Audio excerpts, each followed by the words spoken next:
Let's go, boys.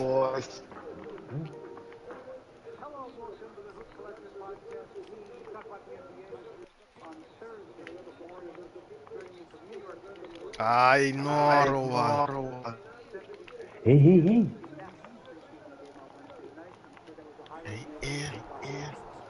Look at the bottom of Rough fall at the end of the game. Went to the hospital to get checked out. Hopefully he's doing okay. It was a pretty scary scene.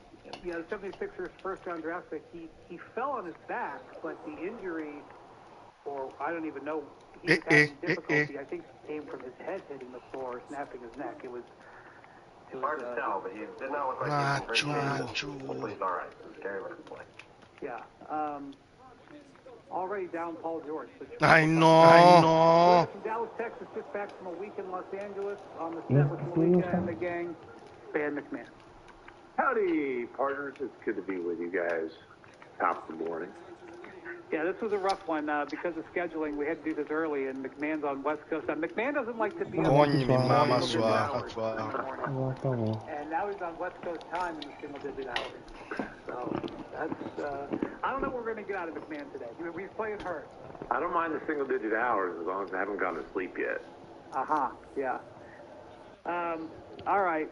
By the way, before we start, what I want to say, we talked about the NBA, but how about Sabrina Ionescu's game winner in Game 3 of the WNBA Finals on Wednesday night? Holy Looked like a Steph Curry logo shot to me.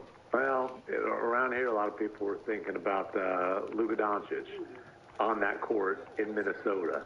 And you know, Luka tweeted. Oh, yeah. I didn't think about being on the same court at the game back in the finals. That's right. Yeah, Luka tweeted a few words of praise and a few fire emojis. Where's the fire emoji? Recognized game. Yeah, it was that was ridiculous.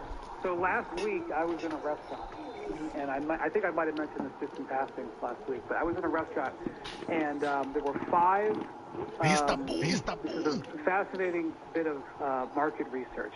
There were 5 teenage boys sitting next to me, and they were all basketball players. They were either going or coming to a basketball practice. I would say between 16 and 18 years old. And they were looking at their phones, and they were deciding whose shoes they wanted to buy for the upcoming season. And they were like, oh, the blanks they're ugly. Oh, I hate these. And they're going around. And, like, I listened to them just go through the process. And they decided, as a group of 5 of them, that they were buying the Sabrina 1, which made me remember the story that you wrote back in the spring, McMahon, about how popular the Sabrina 1s are with NBA players. There were other guys who wore Sabrina 1s last year. And, you know, some of them, Tyrese Halliburton is now a Puma guy, but at the time he was one of the dudes who had Sabrina 1s in his rotation. And it was a way to kind of give a nod to the WNBA. You know, to support women's sports. You know, obviously his wife is a soccer Hall of Famer. But, you know, like, they wore them because they love the shoes.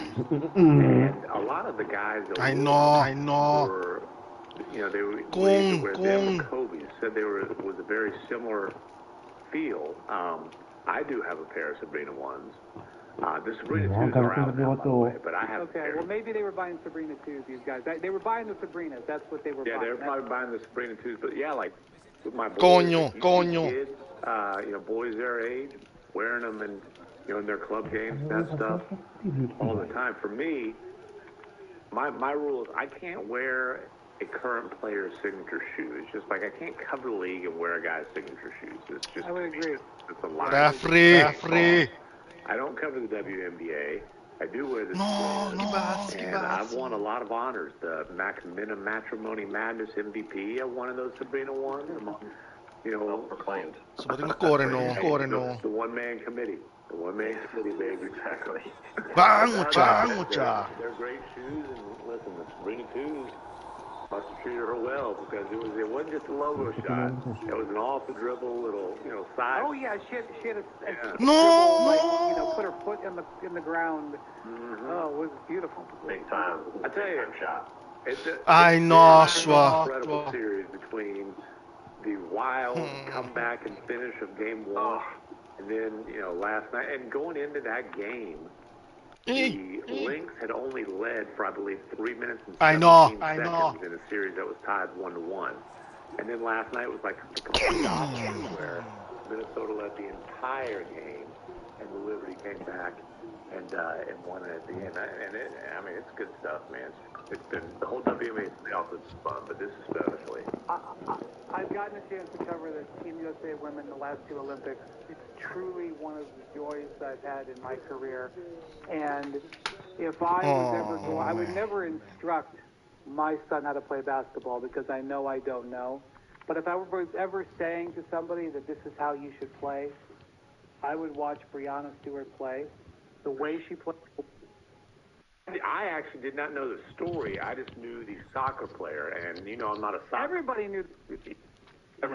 I really had no idea. I thought his name was tattooed, and that was the whole name. Well, I am learning something new here. Maybe. No, I just Googled. You're right. Name I remember that was indeed the guy who was offered or agreed to in the trade. He was almost a Los Angeles. Sure. He was very much worried about that yesterday. Okay, so that's done.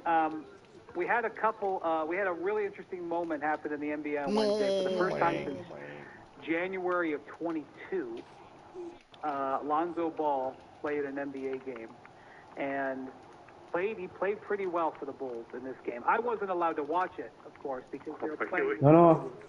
Hey, we instead of a winning sleep update, Macho de Kumbobiel Rex. I know, man. Mahalabo, man. Pass is black the F out. Timberwolves. I was able to watch some clips, but he looked good. I know. Yeah, man. I mean, I don't know what to expect. I had pretty low expectations. Played 3 different shifts. Came in, played 15 total minutes. First 2 threes, which had to feel great, and after the game said he felt great. I don't know what to make of it. But for a guy who's had nothing but bad news, like the last few seasons, it was like October was when they were like, yeah, Lonzo, I don't know if we're going to see him this year. And instead, and then they come back and like, okay, well, not playing yet. Like, oh, yeah, he's coming back. And it kind of was like Ben Simmons updates. You're like, oh, okay, cool. I'm glad he's all ready to go. But this, he had this really sort of revolutionary/experimental cartilage replacement where they took cartilage from somewhere else and put it into his knee. That's truly an unprecedented thing. Yeah. So I don't know how much he's going to be able to play. I don't know how much he's going to be able to hold up. The fact he's able to recover and be in good enough shape to look like he can contribute right now was a good thing. And, I don't know what's going to happen with the Bulls this season. I don't know how high their hopes genuinely are. They do have some talent on their roster. They have Zach LaVine, who missed the majority of last season, back and looking healthy. They have Lonzo back and looking like he can contribute. They had traded for Josh Giddey, who went 1 of 11 last night. I'm sure Lonzo was like handing away the starting job to him. What about me? I think going mi mama. Right. Araw grande. Hindi mo tinabalog kita boss ang kibo. Well, anyway, big moment for I know. Yeah, I mean, it was funny watching the clips because he was moving around like a 50-year-old man on the court. I mean, it looked like he was going at a glacial pace, but yet, because he has truly a basketball savant level IQ, he's like just kind of gliding to open spots and making, stealing the ball and making plays and getting open for shots and flipping for wide open layups. It was like watching a rec game where there's like a dude 20 years older than everybody knows how to play and is just like doing whatever he wants on the court. Not quite that bad. Yeah, he moves a little bit better defensively and shoots. Yes, I can confirm that. But look, like you said, it's been 2.5 years since Lonzo had played. I think we all were not sure we'd ever see him play again. I've always loved watching the guy play because of his basketball IQ and the way he's always been. Like, he's been a pass first point guard, and he's always, like, I remember watching him. I went to watch him at UCLA when I was at the Washington Post in his draft year, and he was, flinging You watched him in the NCAA tournament in Sacramento. That's right. He was in Sacramento because Kent State was playing there. Yeah, and like he was throwing 3/4 court passes, and they played this super fun style. It was all generated by Lonzo playing like Jason Kidd and ball around. And so I've always been a huge fan of his game. He's made his shot into a much better looking shot now. He's got a chance to be a shooter. I thought it was really, or not a chance. He became a good shooter before he got hurt. I thought it was really cool after the game. Kobe White gave a nice speech in the locker room, gave him the game ball. The team all signed his jersey. Zach gave him that. You could see how excited his teammates were for him to be able to get back on the court. And like you said, I don't think anybody should expect him to come in and play 35 minutes a game and play 82 games this year. But I think a good comparison for what this could look like is Jonathan Isaac last year with Orlando. He played about 55 games. He played about 15 minutes a game. He was able to, made it through the season healthy. He was a very impactful player for Orlando. They signed him with a contract extension. Right, contract extension with some non-guaranteed years and stuff. But like you saw in this game last night, it was just a preseason game. But Lonzo, with his basketball IQ and smarts and ability to hit spot-up shots, like if he's out there for 50 minutes a game for 55 games, it will help him a lot. And he's a guy who can have an NBA career building off of that going forward. I just hope we're able to see him. They've been very clean. I know, man. Not playing back-to-backs. They're not trying to have him play crazy minutes. He played the 3, 4, 5 minute spurts last night. You're going to see him. Yeah, I mean they've moved him as a player they can count on. They drafted and signed Kobe White to an extension. They traded for Josh Giddey. I don't think they are counting on anything from him, but it's a cool moment from a guy who it was awesome. It was an awesome scene to see, and hopefully he's playing on the watching him last night, moving kind of almost gingerly around the court, but yet always being in the right spot. It just summed up why I've always been such a fan of him, because he just takes the game in such a cool way, and he's a really fun player. So hopefully it's just the first of many games for the season. Yeah, and basically what he became before the injuries was an elite 3-and-D wing who had playmaking and pace pushing, big time ability. But the guy went from a total non-shooter to a very good catch and shoot 3-point shooter. Shooting spent that year. He went down 38% the previous 2 years. Really good defender, like you said, super smart, and as you guys mentioned, the days of Lonzo being a 35-minute starter probably aren't coming back. You mentioned Jonathan Isaac, injury, but similarly, major knee injury, came back and ended up having a heck of a career. Is like a Sean Livingston type, and I would love to see it. That would be a dream situation. Yeah, I think it's realistic. Hopefully, that Lonzo Ball be a guy who is a high level, vivid minutes player for a long time. Because he had, if he can still guard, and last night he moved well. Again, he developed into a really good shooter. The basketball IQ is there. He does all the things. He wasn't that superstar people were hyping him up to be the number 2 overall pick, but he became an awesome, connector, glue guy type of guy, and hopefully he can do that for a long, long time. In a reserve role.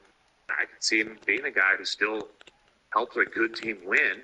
In Chicago, because the whole good team part of that. But by the way, I think the Bulls will be just good enough to be too good for their own good this year. Top 10 protected pick over to the Spurs. I bet you they'll give up 11 or 12. I'll take the under on that, personally. I don't think it's going to be hard for them to be good enough to be in that range, I think. Not with as many teams that are going to try to be bad. Well, there's not that many, and there's a lot of teams in the West that are really going to be better than them. So are they going to find a taker for Zach LaVine? Well, here's the thing. I don't think they can move LaVine during this year if they're looking for value back. If they're thinking they're going to get a pick or picks back. And I don't think it I makes just don't sense think for you can them. move a contract that big, basically, period. I mean, look at how hard it was for the Carl Towns trade to happen. Like, it's just trying to trade a $50 million contract for anybody right now, with the way the aprons are and the way teams are up against it, is going to be difficult, even if there's a bidding war for the player, let alone if it's a guy who people are iffy about. Yeah, and Towns was a guy who the Knicks really, really wanted, so they're willing to jump through all kinds of crazy hoops and, add a dollar. And it was also before the season when you could go to 20 players and you could do all these signing trades, you could do all this stuff. Like, it's just, even if Zach was a highly valued commodity, trading them would be hard because of money. Yeah, and I don't think the Bulls, even forget the CBA stuff, I don't think the Bulls can trade Levine right now without attaching draft capital, and it just does not make any sense for a team that needs to be in a rebuild to attach draft capital to. Bocconi mi mamma, man.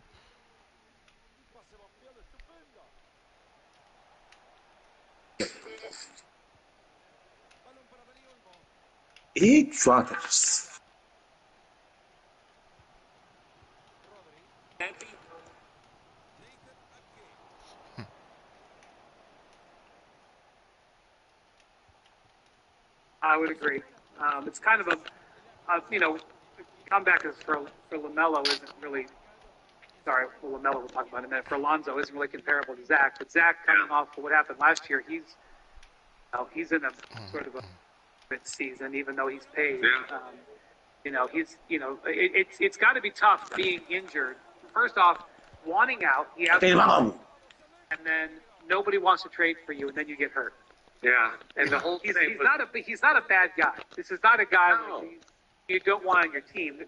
It's because of his injury is why teams don't want him. Well, and contract. He's a good player, but he's not a max player. He's not near he's nowhere near a max player. And so when you have that contract, a lack of durability, and his game, obviously, but. It's not like him as a two-way player. There are He's in the same category as a lot of these guys: Brandon Ingram, Randall, Zach LaVine, Tyler Hero in Miami. Like, there's a bunch of good players, talented players who need to be on the ball to be effective to different degrees, are making a lot of money, and there's not a huge appetite for any of that kind of player right now. It's an interesting spot with the league. And in classic Bulls form, they were a year late on deciding, hey, maybe we ought to trade Levine. I've said this before. The Mavericks had interest in him. The Mavericks inquired about him before they got Kyrie. Remember, at the time, Jalen Brunson had gone, and the Mavericks were struggling, and Luka had the whole weight of the roster on his back. They were looking for a number 2 guy. Man. They knocked on the Bulls' door and it wouldn't open. The Mavericks, for the Bulls. The thing about the Bean thing is he had a knee injury and needed surgery. And È della play. Down the door offering the max, and the Bulls gave him a 5-year max with no protection anyway. Así se hace. No, si se hace. The pod you just did, the test pod, as I call it, you might call it the shot pod. I really enjoyed it, but vamos, no, dude, you can discuss, with Jamal Murray. Yeah, he wasn't a free agent. He was, they did not have to give him the full boat. That's a fair. Otro más. I'm just gonna say, if they don't sign Jamal after letting KCP walk. Oh, that's It's well, you could say that, but what if Jamal Murray looks like he has for the last 6 months for the next 6 months? I tell you, that really. That's the problem. If you're comparing it to Levine, they weren't a proven championship core that had a franchise player. The championship core alongside of them. Yeah. So if we're kind of doing the comeback pod, I will say Jamal Murray had an all-time great comeback from a knee injury, coming back and being the number 2 guy on a championship team. Just moving forward, there's much reason for concern. Coño sua! Otherwise, on Jamal Tanto Murray. chance trophy. As we said before, there's been a lack of willingness to negotiate by teams across the league now for a while, and this has been the latest example of it. Maybe it'll work out fine. Maybe Jamal will be great, but I mean, he's never made an All-Star team. He's probably not going to. He's never made an All-NBA team. He's probably not going to. He's a really, really good player. Yes, he has had some incredible moments in the playoffs, but he's just listed among the best players in the league. There's a chance he's not in the top 30 when he's healthy, and for the last 6 months, he hasn't been healthy. So, where do we have him being ranked? You guys? Oh, damn. I will look it up right now. If you're sitting, not that that's like the unquestioned authority. If you're sitting, 31. If you're sitting in the Nuggets chair and you're realize that you basically have a finite number of years with Jokic, in the position where he can win, and you have a team that can win right now, and you're looking. You should have signed Kentavious Caldwell-Pope in July. It's about hey, you've got a proven championship. Well, the guy you're sitting in the chair, the guy sitting in the skybox. He drew up a budget. Yeah, well, that's fine, and you probably shouldn't commit 35% of the budget to a guy that's unclear what level of play he's going to be at. You're also unclear what's going to happen if you don't sign him, and you're unclear. Negotiate. Add some incentive, whether it's to playoff success or games played or whatever. But I'm just saying, giving Jamal Murray in the playoffs, in the Olympics, just a full-blown... que jódate, man. No, man. Was pretty old and risky, and this ain't second-guessing because we talked about this all summer. Also, let's back up a second. First of all, the Thunder have announced that Isaiah Hartenstein has a fracture in his left hand and is out for at least the next 5 to 6 weeks. That just happened. We'll get to that. Isaiah Hartenstein. Hartenstein. Either way, we'll get to that in a second. On the Jamal Murray thing, here's the deal. Denver, you're in this chair, right? Denver has to look to next summer and look at the landscape. The landscape is nobody has any money. The only teams that might have money are Washington and Brooklyn. So is Jamal Murray, Mr. Playoff Basketball, Jamal Murray, not re-sign with Denver if they offer him a max next summer? If he plays great, to go to Brooklyn or go to Washington for less money? What's the new with them? Hij is veel verdediger dan andere altijd.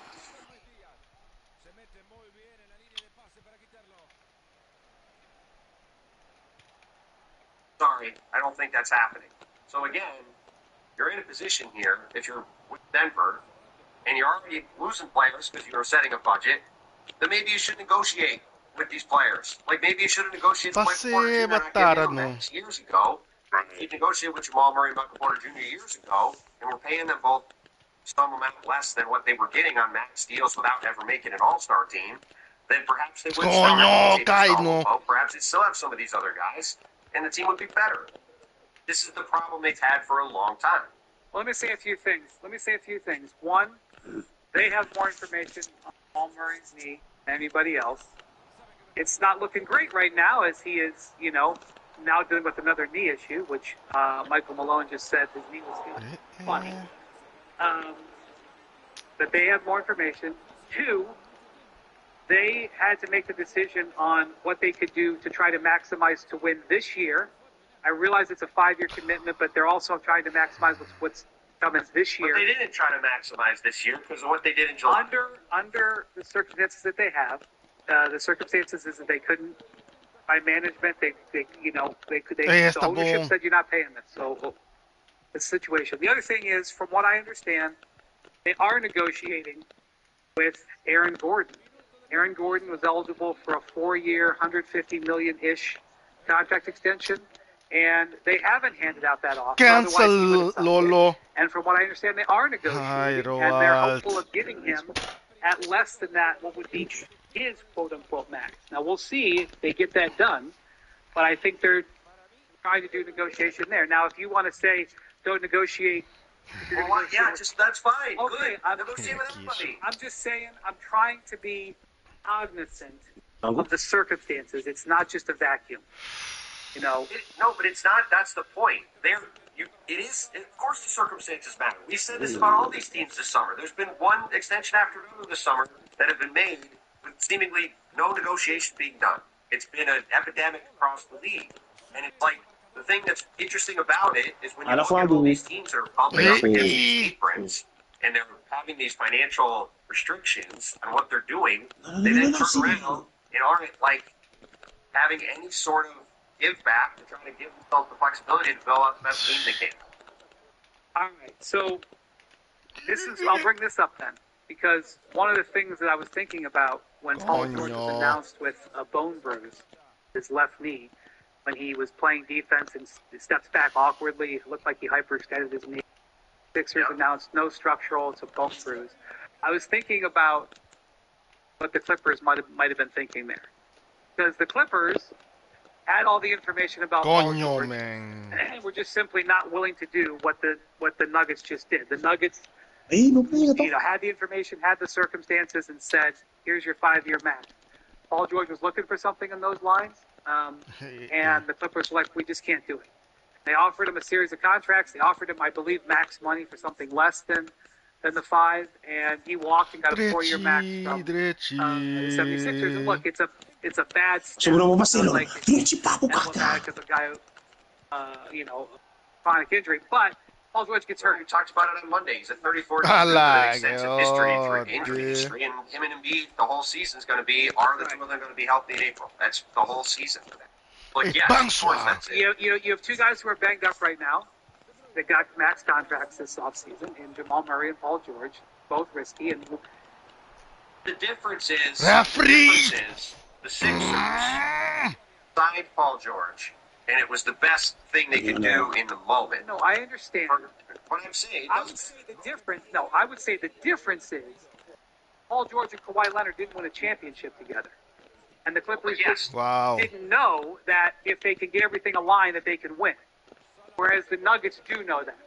And so it's a gamble. Nobody would admit that it's not a gamble, but they're saying the chips that we have on the table we're going to stick with because we know that it can work. That's what they're doing. Well, we don't.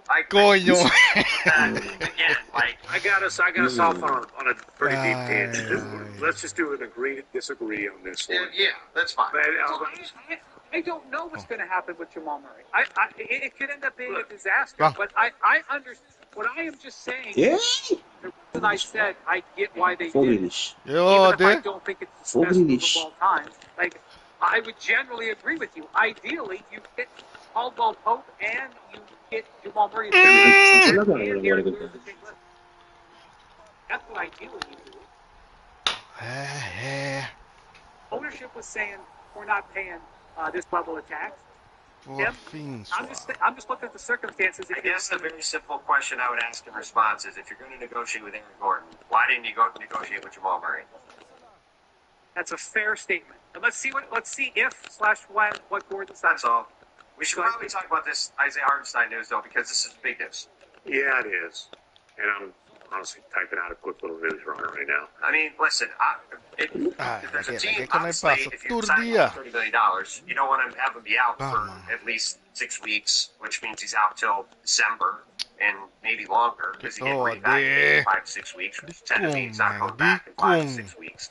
But if there's a team that can withstand that, it is a team like Oklahoma City that signed him for $90 million as a bit of a luxury item to be probably a spot starter who is sometimes going to start next to Chet, like he did Tuesday in this game. He got hurt against Nikola Jokic, and when they were playing against smaller teams. Ay, de coño. No. Ai, de con e pase tengo vai a sinistra. Ai, no, man. Nhung hindi. Wow. Probably be coming off the bench, and they've got the other Jalen Williams, who's a very good backup center who can play. So, like, they've got plenty of ability to withstand it, but for a team that we certainly talked about a ton, and I think is the best team in the West, you don't want to go into this, on the eve of the season having one of your top players go out for 6 weeks, obviously.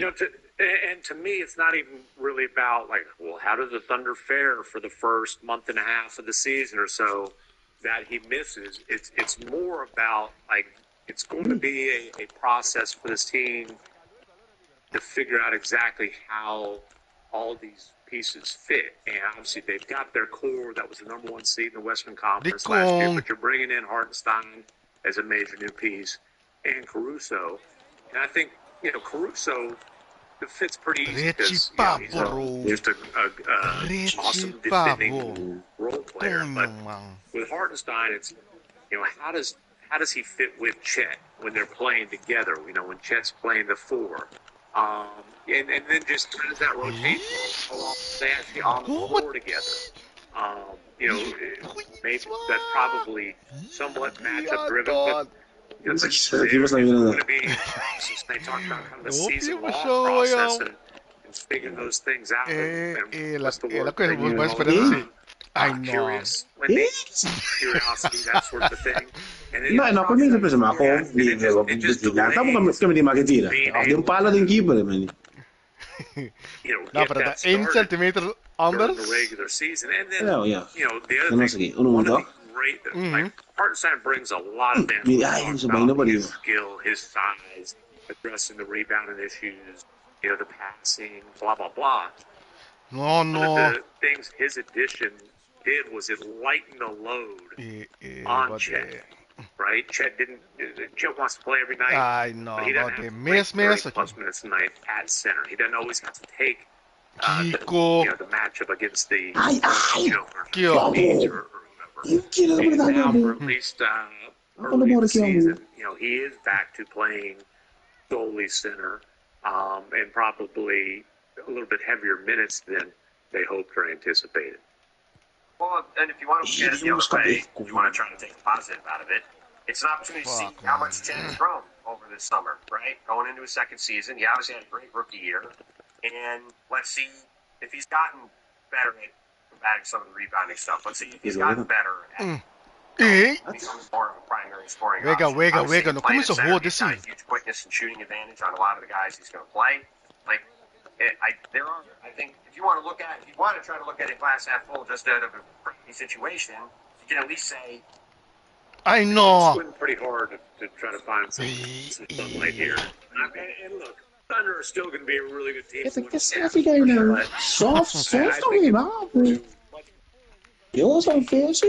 Duro está duro se brincando aqui, ó.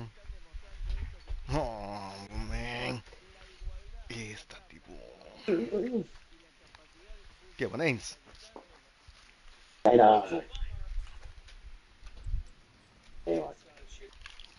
Ormai non sono best of 3 a trove. Close out e combino. Hot verdomme.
Bom, nós estamos na Etihad Stadium, não na Camp Nou, que me vamos botar drama só. Let's go, boys.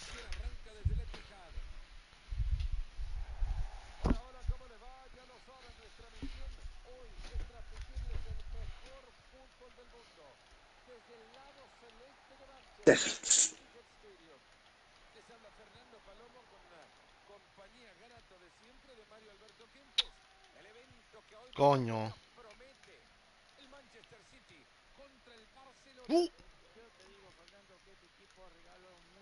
Trece.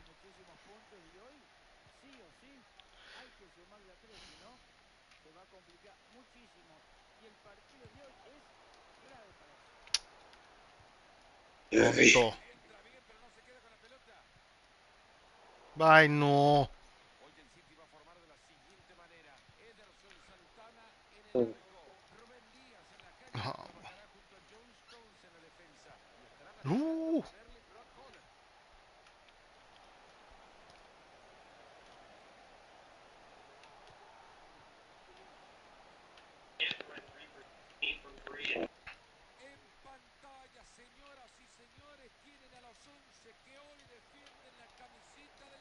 Ai, no. Jesus! Ai. Elke dag. Oké, hè? Oh ja.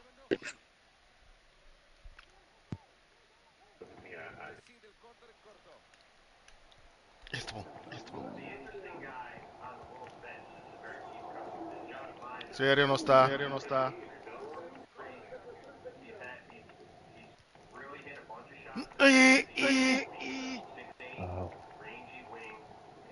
Tonto, guy. Hey, bang. Masa aku bisa dengan situ, weh.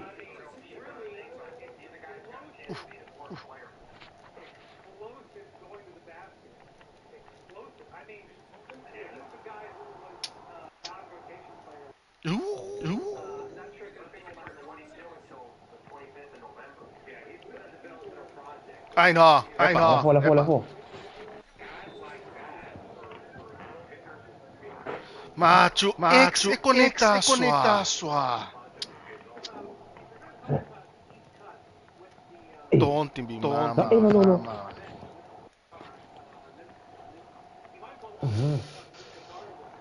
No. No.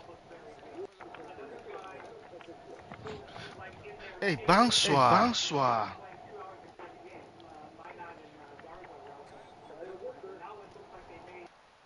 Goed. No, ai.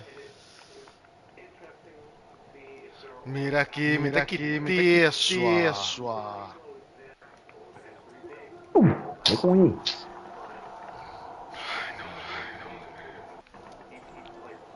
É.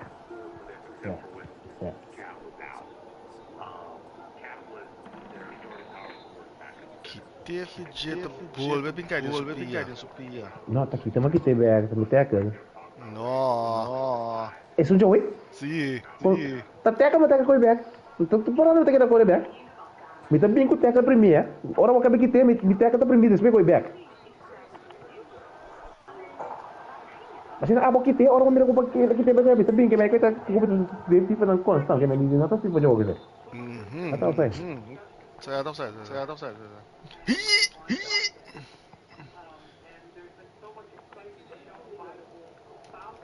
Ai.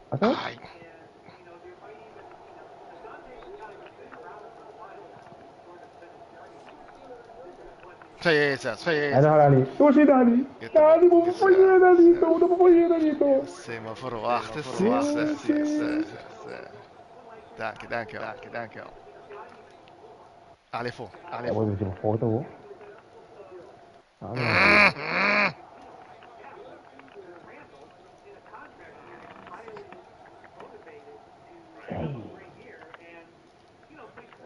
Sigi, Gainang.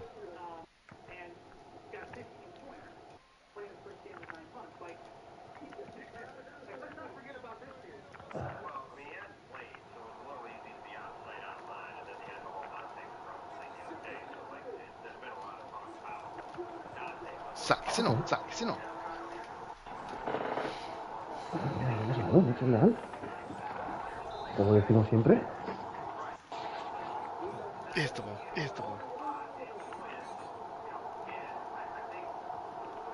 Oh, damn it, swag. Bravo. No.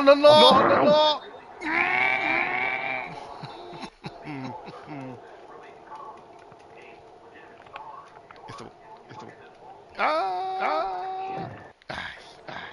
Yeah, like it.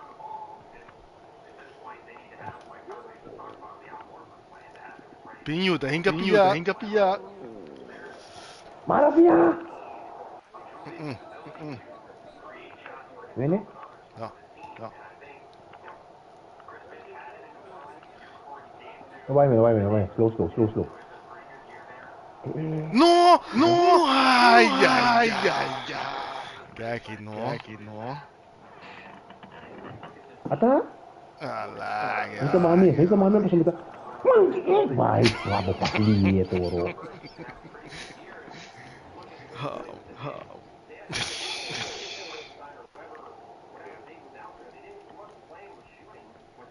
Impossível, arma dat slip kai. Aan te botten mas sloken nie.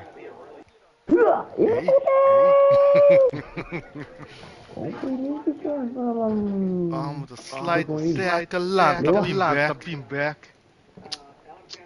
Seriously, Alan. Referee. Rood.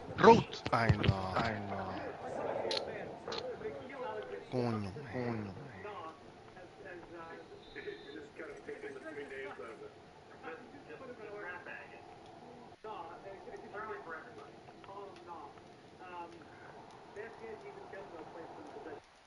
Hinga piano.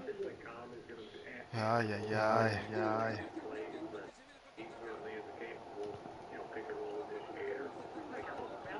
Ay, no, kayak lagi bocah, bocah tolong cross match, buat kita. Ya, ini play na sini kamu. Bang.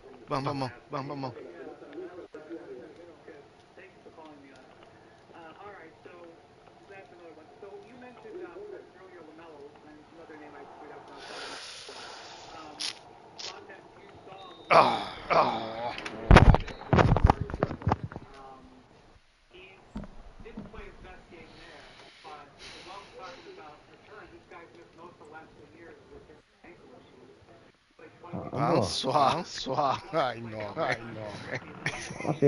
Vamos a hacerlo. Estamos solos aquí.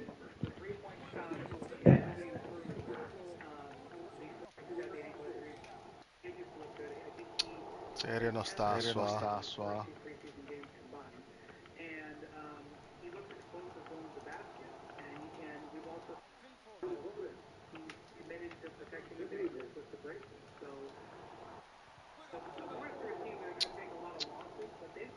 Coño.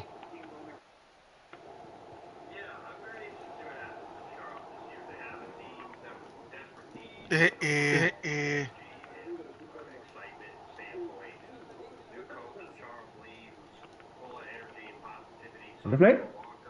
No, rato acaba. Ai, tem coño, mama sua. Yo, di rumah gua apa sama orang, Bro. Baca kayak mana ya? Match. Lasca da Orabo. Ato nekarti.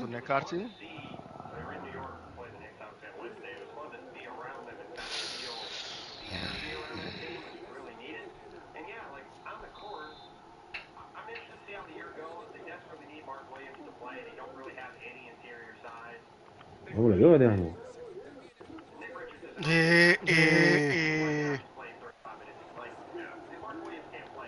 Siswa. Coño, mi mama, man.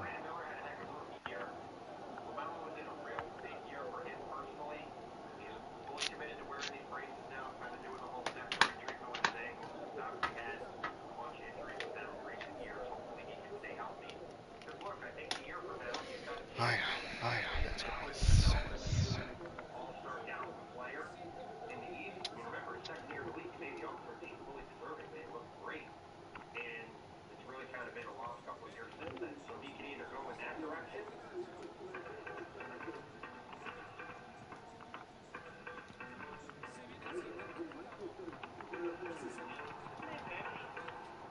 No, guys. Okay.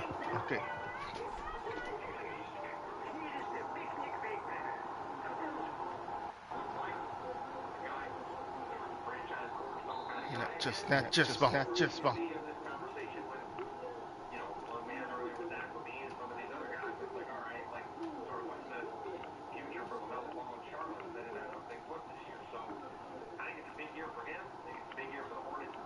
Ah! Yesu, buti mo sa ore. Kasi gol mo tamay, buti mo sa Di ko amas les may patras, man. Ah, claro, tuurlijk. Kung, man. Wie is de potentie sa kamisora? It's hard to call it a prove-it year for a guy whose max contract extension is just kicking in. So he's gotten paid, but in terms of like LaMelo, I mean, in terms of reception around the league. That's what I'm saying. Coming off his rookie year into his second year, he was certainly seen as potentially, I don't think it's too much to say, a potential one of the faces of the league type of talent. And injuries, and like, I said it this summer, and, all the Hornets fans, several hundred of them, honestly, a bunch of people Fala bodilanta, man. about just kind of, right now, his perception of Melo is kind of an empty calorie, super talented guy who doesn't have a major impact on winning. Proved that wrong. And one thing, I criticized the defense, and a bunch of people sent me a clip of him getting a game. I know. A game-sealing stop on Tyrese Halliburton. So it's like, you guys jumped all over me. Jesus! Okay. Yeah, and sure, you're 6'8", you're athletic, Ambo. Dude, I don't know how much they're going to win this. I'm just going to say that when you watch them play, and you watch the length and athleticism they have on the perimeter, and LaMelo and Miles Bridges, who they re-signed to a 3-year, $75 million deal. Coño, man. Less than they thought after the issues that he had, but still, the guy that is Hey. the core player going forward, they own extra picks. No. As a dummy, especially if you're playing down there, where they can play in that building. Yeah. To me, it's just less about wins and losses, and it's more about... It's the boom. And if they establish a foundation going forward this year, led by LaMelo... No. Hey. Darn, my guy. 35 games that are in the hunt for the play-in, that to me is more what this season is about. Because I do think they're going to struggle to get wins. But yeah, like, there's real talent. Like, they've got young, interesting players. The French kid, Solomon, that they drafted 6th overall. Hit some threes in that game, looked interesting. Like, they've got players. So it's going to be an interesting year. There's a bunch of guys trying to make comebacks, LaMelo being a stop list. Okay, before we go, I do anticipate the Hornets keep the pick this year. It's lottery protected over San Antonio. I like Reiner down this year. I think they'll be keeping it. Speaking of San Antonio, one of the things we've talked about for well over a year is how Victor Wembanyama is I wouldn't even say he's a local trash talker. He's a trash talker. He's a trash talker who doesn't get as much attention for being a trash talker because of the manner in which he says it. And sometimes, we as journalists, Mati. it sounds like he said something, and then you go back and actually look at the words, and like, he didn't say anything here. And then other times you hear guys who like Tonto. they said anything, and then you go back and actually read, you're like, oh, actually, Principal. Wembanyama talks trash all the way back when he talked trash about Scoot Henderson when he came over 2 years ago. Sorry, mawabo. Sige, wono. Coño. This looks like it was done either on media day or around it. And he was asked a very innocuous question, which was, what's the product... Ato pa ba yung pahalan no?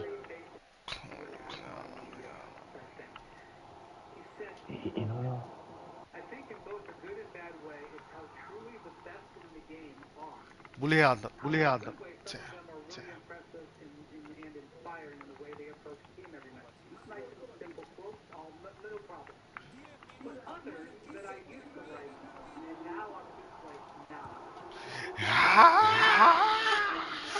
Direct.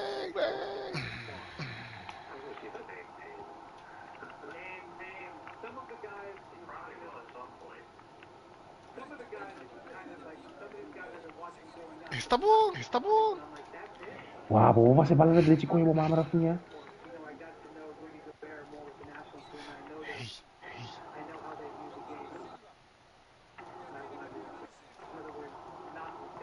Boom. Tutti bomama lolo.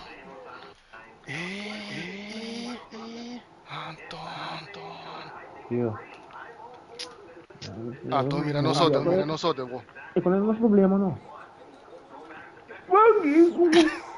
Mate! No tapé.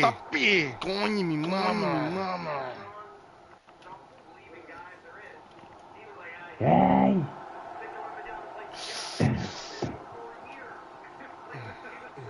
Ah, guy na basta. Dulu na wakil. Dahil na no? Basta ka ba ganito? Siburi? Basta dulu regalo? Siburi? Baraf. Hindi na kuano otra vez?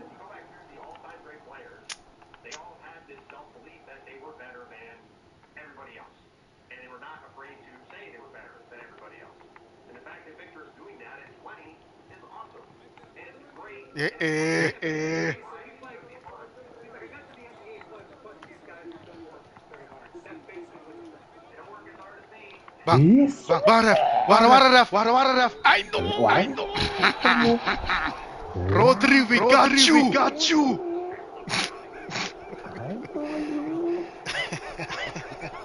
Olha, escapa. Boy. Vamos ir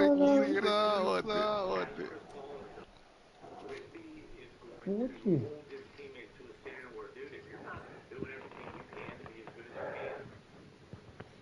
Bom, agora isso é para isso.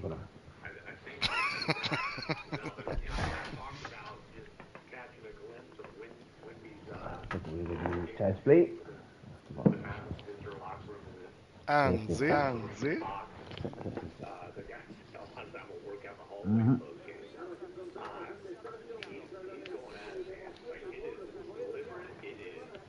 It's time.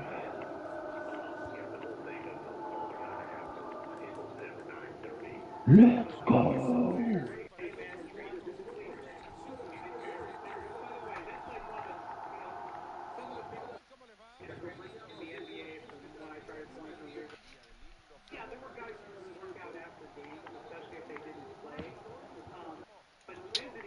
Vamos à roda, sim.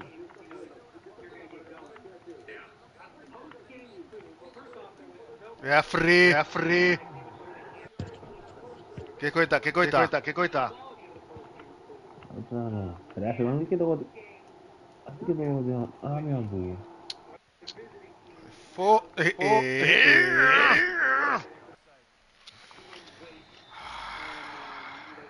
Está bom.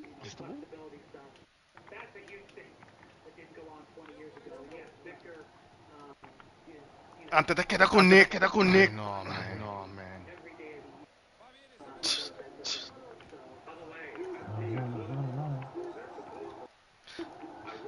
Ai, não.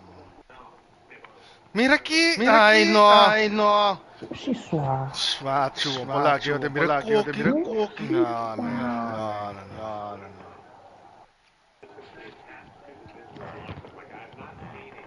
É que pendeu, né? Que me vem como copa, para aproveitar bom. Strafensora. Ok. Wong, nanda cambia.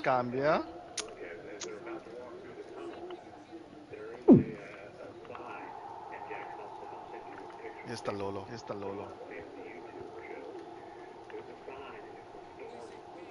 Bakit het offside is, joh, para? Sewo. Mami na lang, ito oh.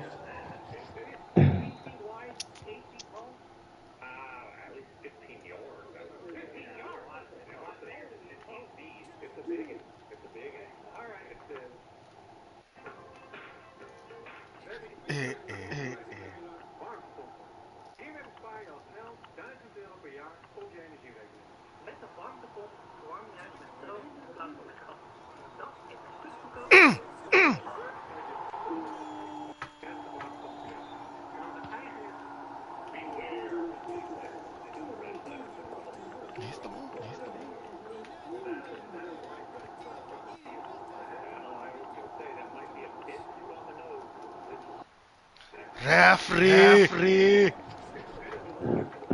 Hambo! Mama mo. Kamu. Siguro padala mo siya. Mari sa referee. Mama mo.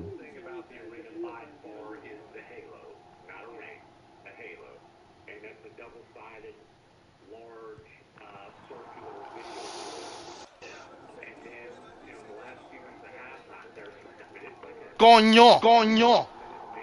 Siya ora ma primi sua.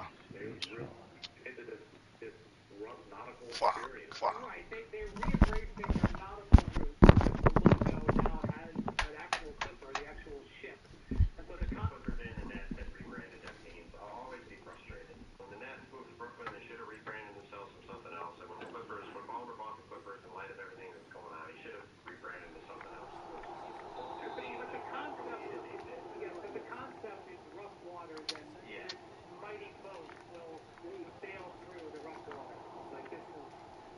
Coño mi mama guy. Apa?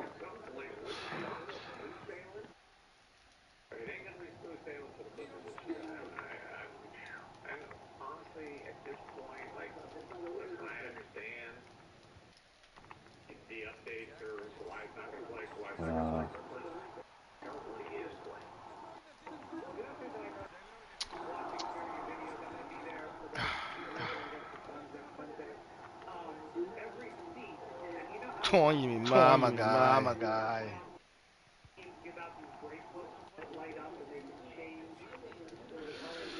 Panswa.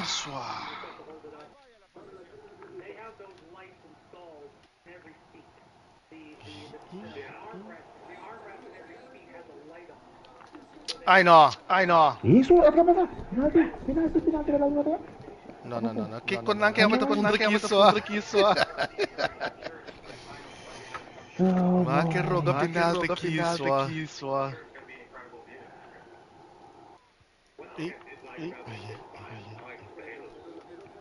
Tonti bo mama guy. Ada? Weet je bom? Niet deserved. We zijn.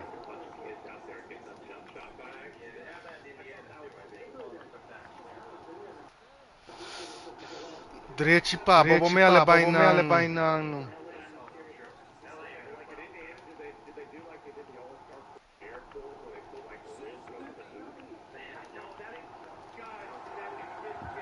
Tonto.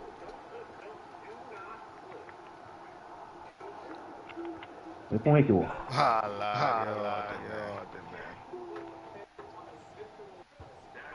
Go!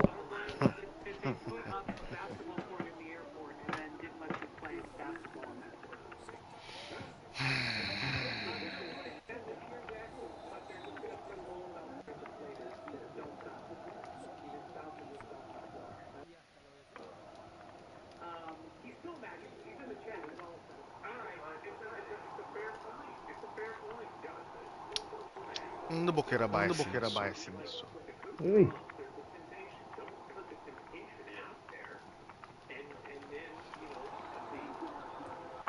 Let's go!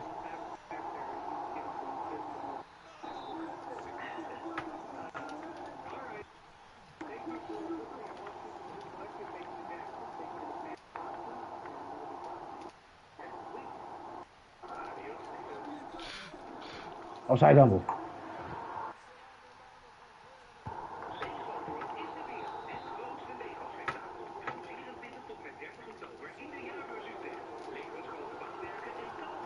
Coño. Ay, ay, ay, ay.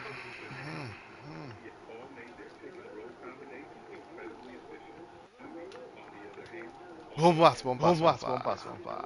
No durante tak. Oh, besar.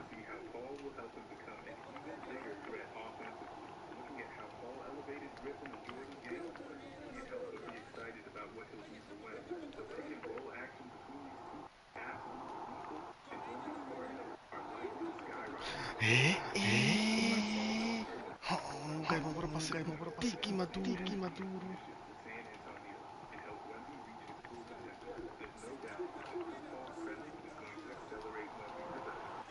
Bom. Okay.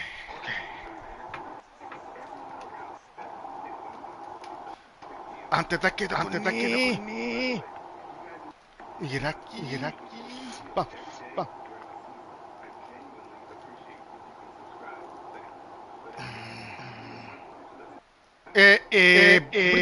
Bringa sua.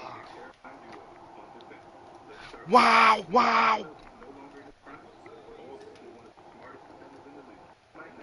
No hay nada. No. Coño.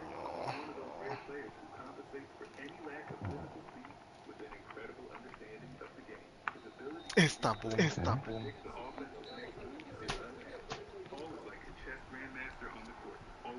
Wat in de first half. Нет, надо не так pasando.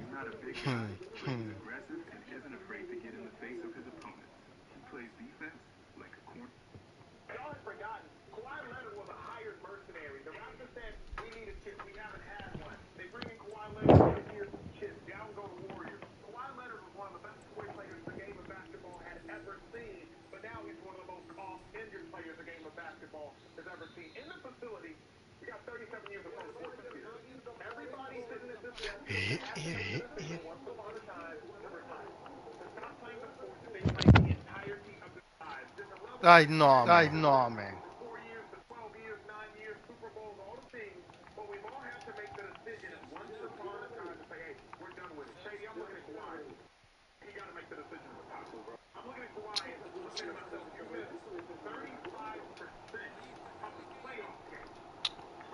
Vamos, suave. Coño, sua.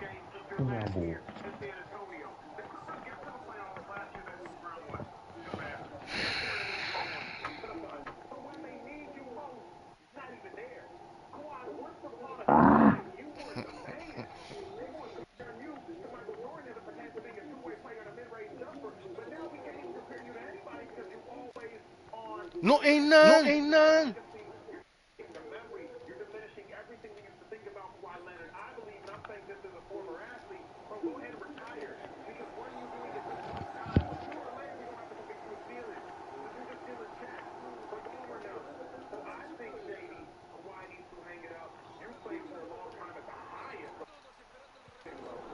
Nice.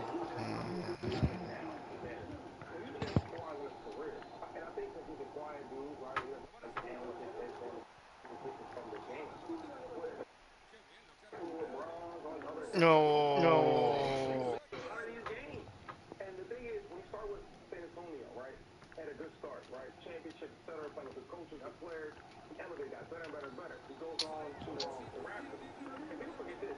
Coño, sua.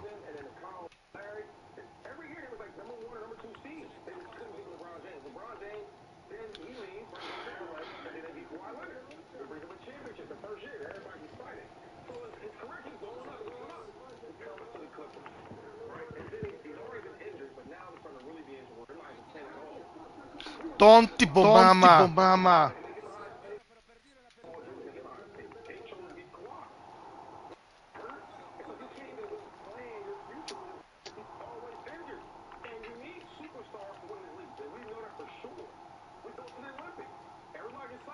Listo.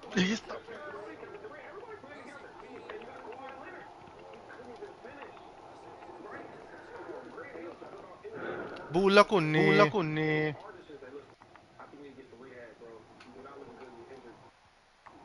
Oh, damn. I think going me, man.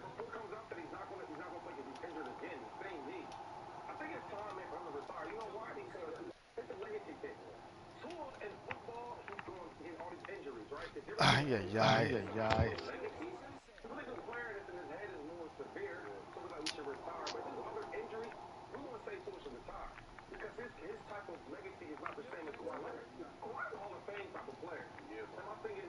Wow.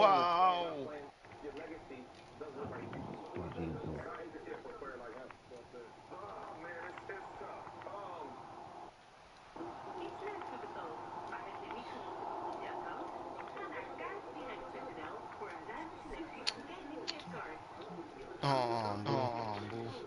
Oh. Coño. Drieci.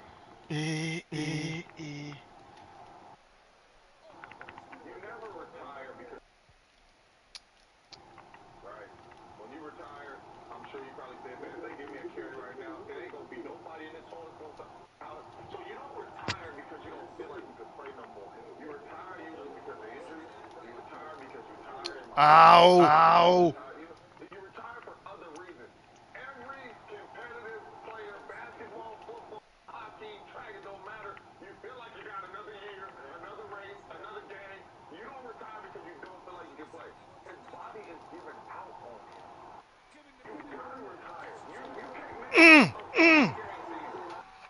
Okay.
Non mi ricordo chi sa.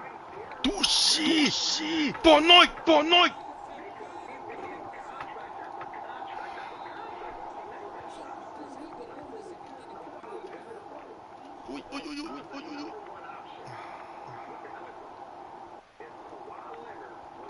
No hay nada. Lolo.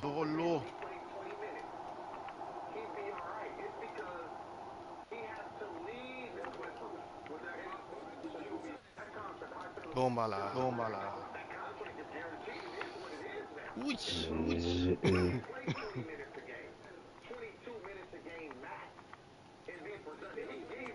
Ay.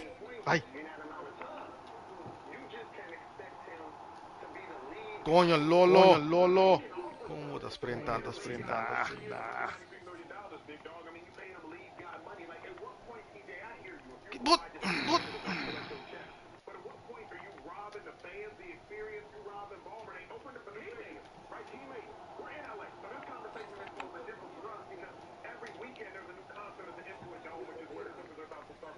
Está bom.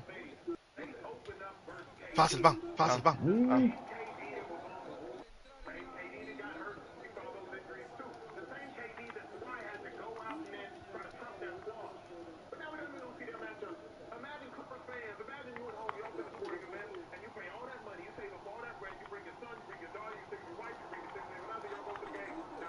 La que vai, no. Ay, no. Swa.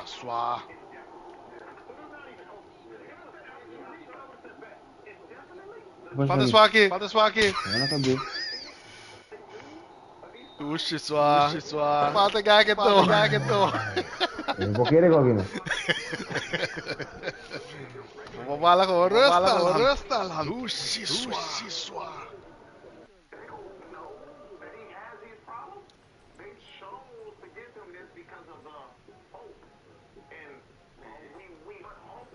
Dos. Win by 3. Win by 3. Okay. Udah ready, Fit?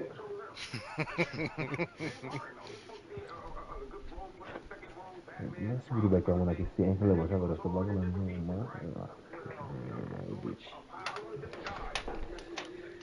Ok, más confianza de una. Ya, pero va. Hasta misión de mis cosas. Defendemos la Copa.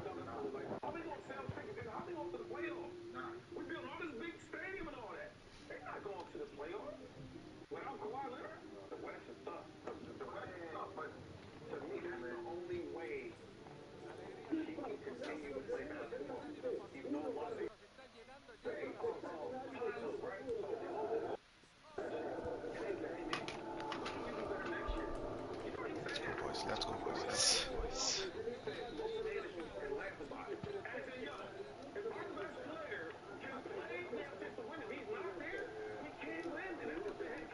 No!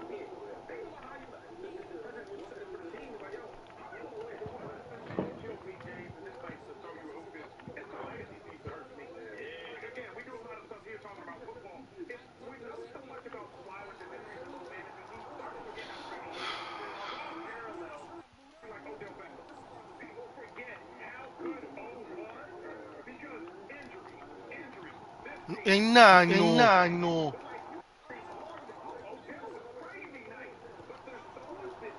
Swana. Tretji bal.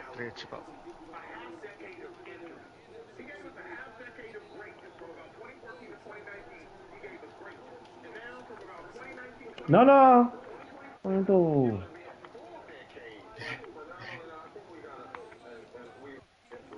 Ai. Ya dia.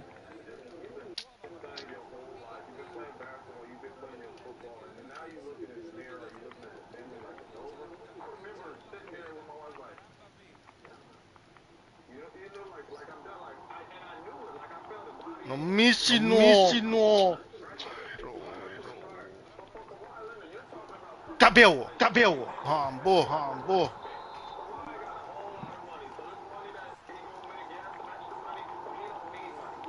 Pape Machado. Pero se gumi. Trururu. Bom, nós. Just 2 minutos. Lame e kopikonje. Regler que da gewoon 10 bataia. No, stop. Ele que dopo quarto si ma comincia a suar, quando sta tutto le cose del show. E come lo cava ainda un poco. Tá que tá passando aqui? Eita, clava só. Que falta que do. Ai, Joe. Ei. Tem algo que não tá like. Nossa, de lado, digo que dá. Bom, feconho. Alefo. Haaland. Ai, Bom. Danke. Esta botar sair.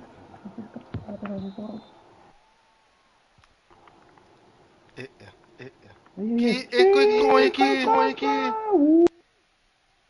Ai, não. Tá bom. Vamos de blend aqui, ó.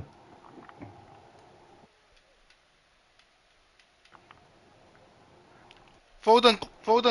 Põe togai.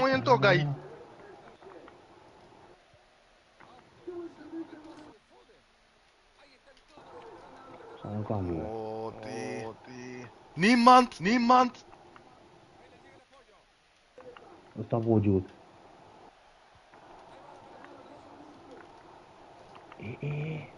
Tonte bomama.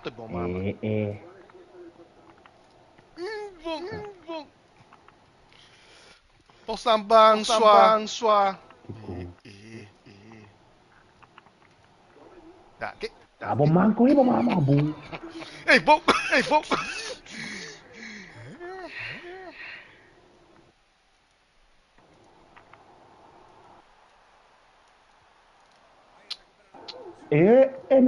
Mi tá com toque sua. Coño, man.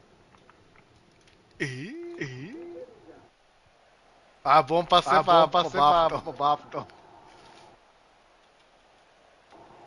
Impossível. Mano, é gajo traz de, não? Ai, não, man.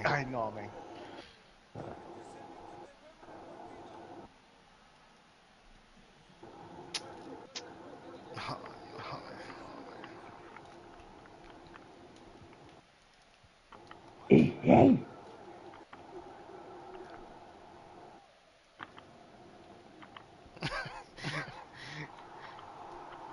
Ai, passei. Bom.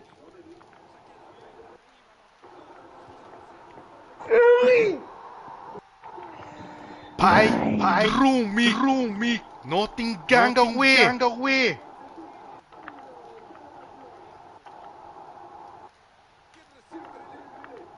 Niemand.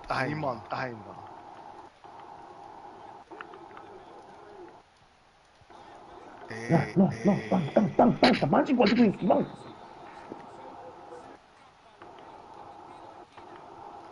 No, inang.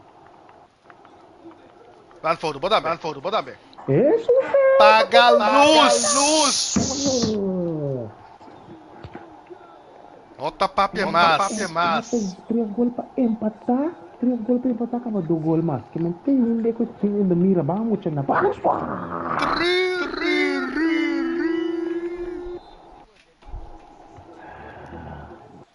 Como que back na bang sua? Como fica ainda de mexer na mão? Trete pabo, lolo. Vai. Tá com um punho de rambo na começamento boçar, pero bang, we got this. We got what? Hey, no. Godverdomme.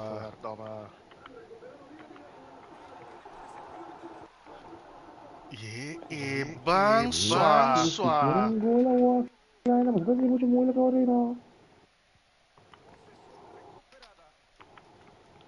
Pompas, mama, man. Aqui sua. Nee, man. Hey. Não tinha nada vai. Macho boca bang.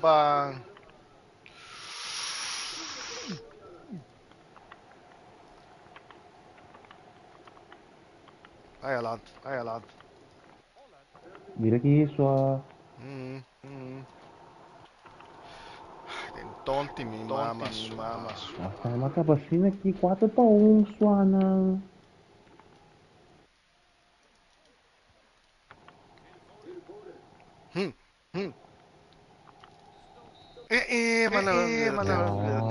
Uau, o que você achou? 5 gols, 1-1. 5 gols, 1-1. 5 gols, 1-1.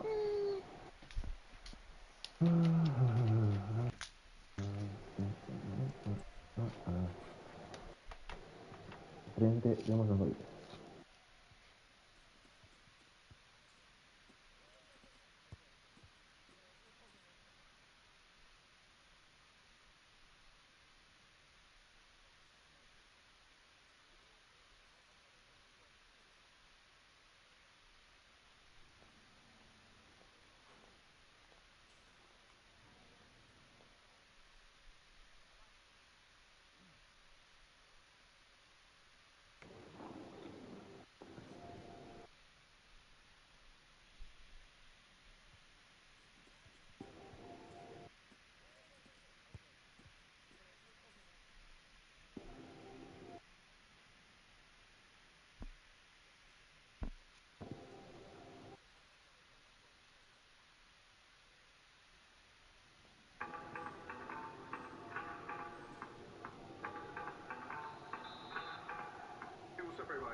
Let's go, boys. Let's go, boys. Ay, ay.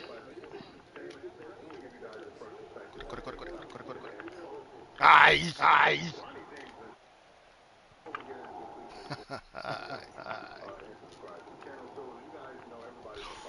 Mamiri, qui. Boom, swa.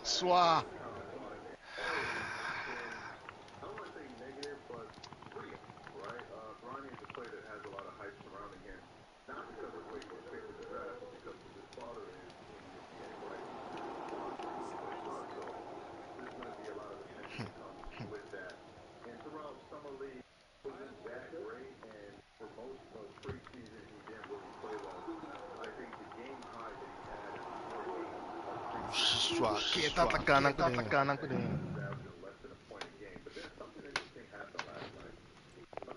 Ikaw ba ito para bong sige na.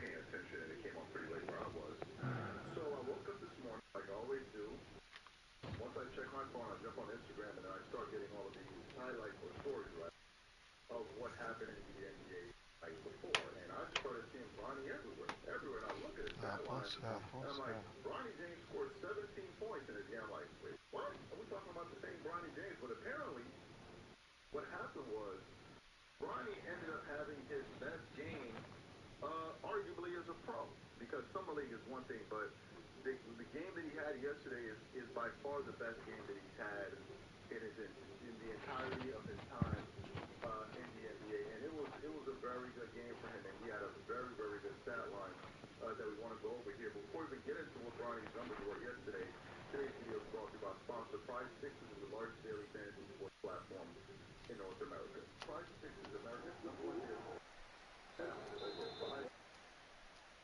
Prize Picks makes it easy to get action on sports and players you love. It's more or less on in any sport to win up to 100 times your entry. For example, here's a possible winning player projection lineup. Tyreek Hill for more than yards and Dak Prescott. Ai, ma per me qui prendevo che trovo.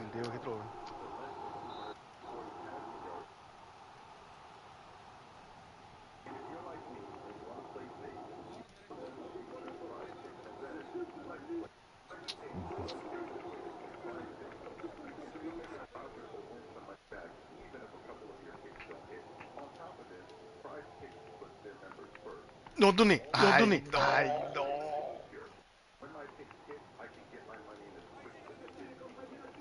Dai. Estavo.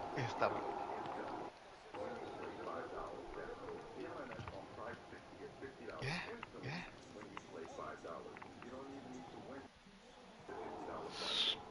Corre. Kaya free. Alam sangka. Coraço, lu ngapa kulang, Bu? Sito.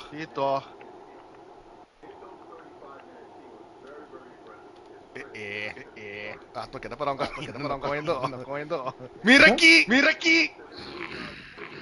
Alifo.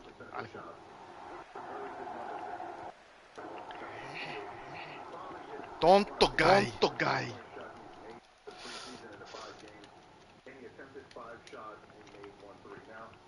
Está bom. Maju! Unda. Outra coisa, por exemplo, que tá aqui para o Bu.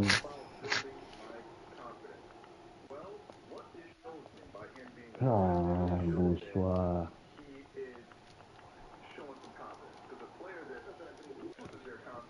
No. Tá bom.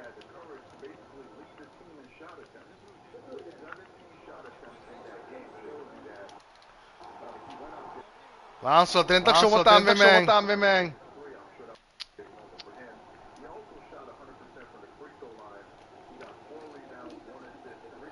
Any?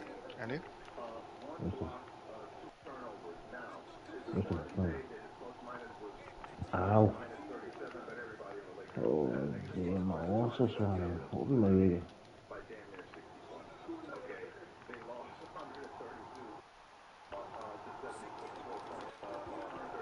Duše, só.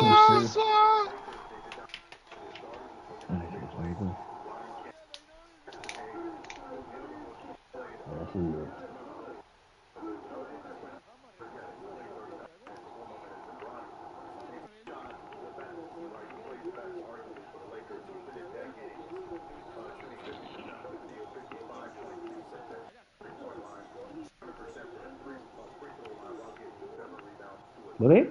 I see. Oh. Tá atrás, o outro vai passar atrás, sabe? Você vai passar assim. Ala, você tava caído. Não tá marcado. Ai, Uau. não. Ok.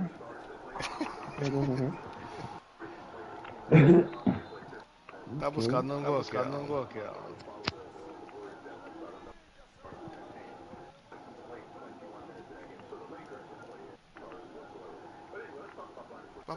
Vai. No!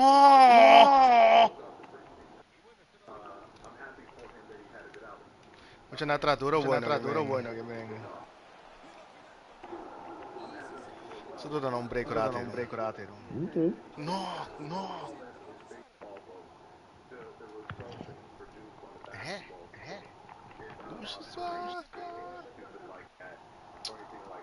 Che coi,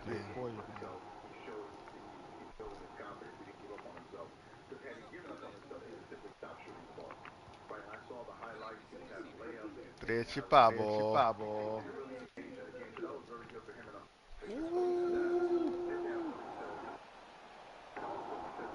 Ikutin ya banda, kuha mo mama bu.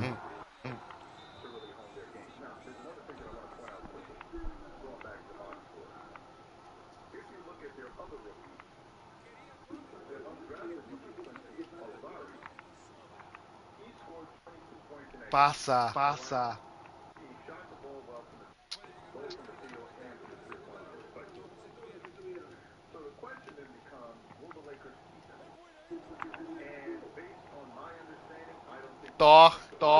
Pode. Inca.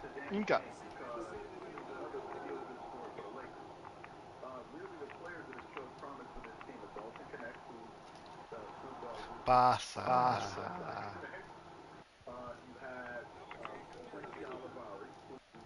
No.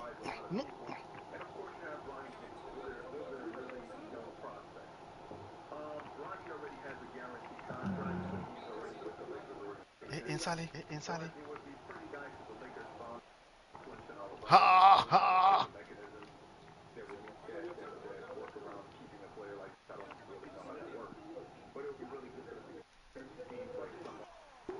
Tonto! Ref, vamos attendere uniforme sua. Cogno!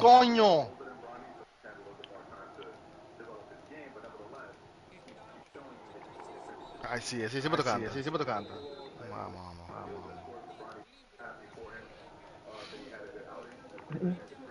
Mi stiamo flag. Mieta vai. Referee! Plat mo tabay lang. Plat! Si sta a metà corale, sa. Pakulang.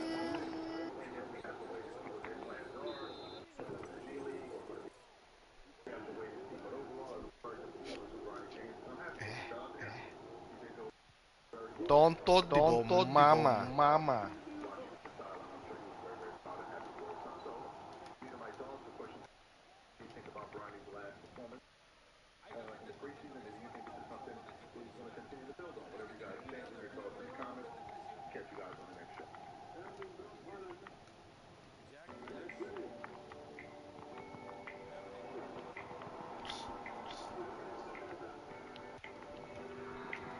Dushi suana.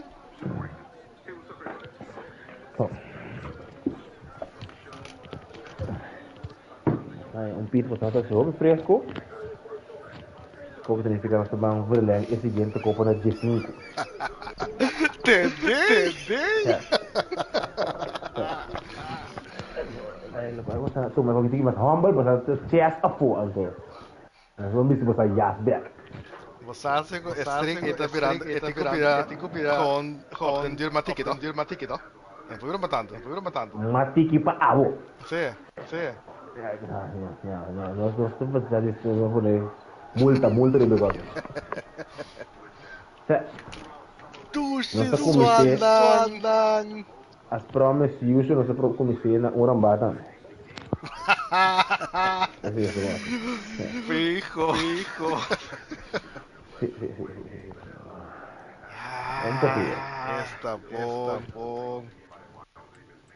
Niet leuk guys. Want kom je daar, was je dan lekker programma doe ik aan, was dan ja, dan nee ja. Wat ik nee ja. Niet zo lelijk. Ja, toch staat. Met de middenstad lijkt dat mooi. Maar goed.